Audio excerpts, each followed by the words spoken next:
How do you know you won't get slapped? It's like, okay, so because you automatically assume that a guy shouldn't be in there. Okay? So when I've gone to places like that in the past to meet women, do women ask me what I'm doing in there? Very rarely. Like, extremely rarely.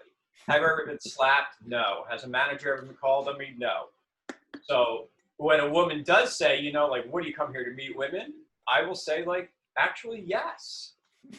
What better place to meet a woman than in Victoria's Secrets? Like a woman who cares about her lingerie. I mean, we're in New York.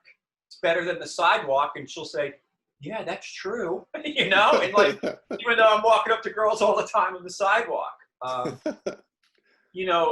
so a normal guy, or even like the women's section in like a Macy's or a Bloomingdale's or wherever they're going to go, they just automatically assume because they're a man, they shouldn't be in there. But when you're walking in there, the staff isn't thinking anything. They're not saying, why is that dude in here? They just think your girlfriend's in another part of the store. Or they think you're coming in to buy something for your wife. They're not thinking you're a pervert. They're not thinking you're weird. And if they see you talking to a girl, chances are they're going to be like, oh, he knows that girl. You know what I mean? I mean, I kind of walk in unapologetically, or at least I used to, but, I would highly recommend, exploring those places because, they are overlooked, and typically there are. You say being more honest with me when we're coming off the conversation of walking into Victoria's Secrets. Number one is like the honesty of, she says, what are you doing here? And being honest and upfront. Or like if you're in Whole Foods, she's like, what do you come here to pick up chicks? Like being honest that way. Or the other way in which you sort of implied. And I think that whichever side of the spectrum it's coming from, honesty in that way is going to be extremely beneficial to you, to your approaches, to your own self-growth. I mean, when you here's the thing, like, there's only something wrong with it if you think there's something wrong with it. So for example, like, let's just go to the lingerie section again. Like, if you feel creepy and you feel weird and you think there's something wrong with it and you walk up to women, that energy is going to be transferred. But if you own it, if you walk up to her and you're unapologetic and you don't care, it's like a completely different experience for her. Like all of a sudden she like admires that. She's like, wow, this dude, he's got some, some guts, some courage, whether I like him or not, I could appreciate the fact that he's doing this. I mean, will you get the occasional girl that might look at you creepy? Like, of course, but like most don't. It's very rare. So I think owning your actions and owning your own mind, whichever it is very powerful for men, especially today, because I think now more than ever there's an effort to destroy masculinity coming from, seems like everywhere, every orifice of the political environment telling you man is bad, and toxic masculinity and feminism and blah, you can't, it's just insane. So men are just being completely demasculated and, feminized. So, and women now are striving more than ever for a dominant male alpha figure in their life. I mean, someone to protect them and provide for them, not necessarily financially, but on a biological level.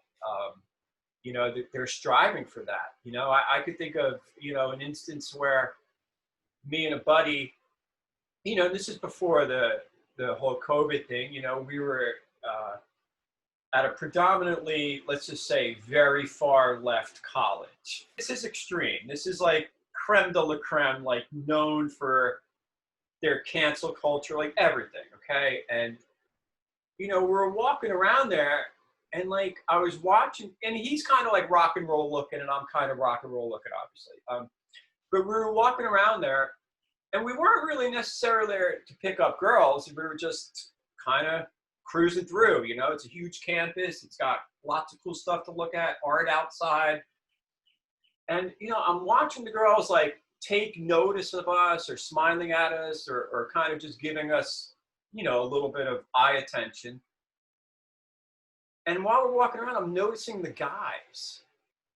And I'm just like, it dawned on me, like right there, right then and there, because I haven't thought about it. I was like, dude, all these women in this college, dude, they're dying.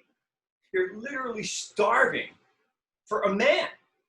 I was like, all of these kids who are like, you know, I need consent to kiss and to touch and to step closer, and all of these like, you know, feminized men who just are scared to follow their desires or have been taught that they shouldn't and that they're bad if they do and that they should pedestalize women in a way that really women don't want to be treated. I was like, you know, these women aren't exposed to like real masculine energy, and they're like starving for it. And I think now, even with the advent of COVID and all that, I think, you know, that does trigger, in my opinion, in the woman's mind, you know, more of that. Like, you know, the world is weird right now. There's nobody that's going to say it's not. I mean, I don't know what's going to happen, but who knows? It's really strange. But, you know, women right now, I think they're living in a fearful place because their futures are uncertain. I mean, their dating future's uncertain. Their potential to have a husband, you know, marriage is already on the decline. You know, less and less children are being born. Like, that's already uncertain. Their jobs are uncertain. You know, their education's now becoming uncertain because colleges are closed, and who knows when they're going to open back up and do all this stuff. So I think the one thing that they're striving for is certainty outside of themselves. And that would be from a strong, masculine, alpha male, like 100%.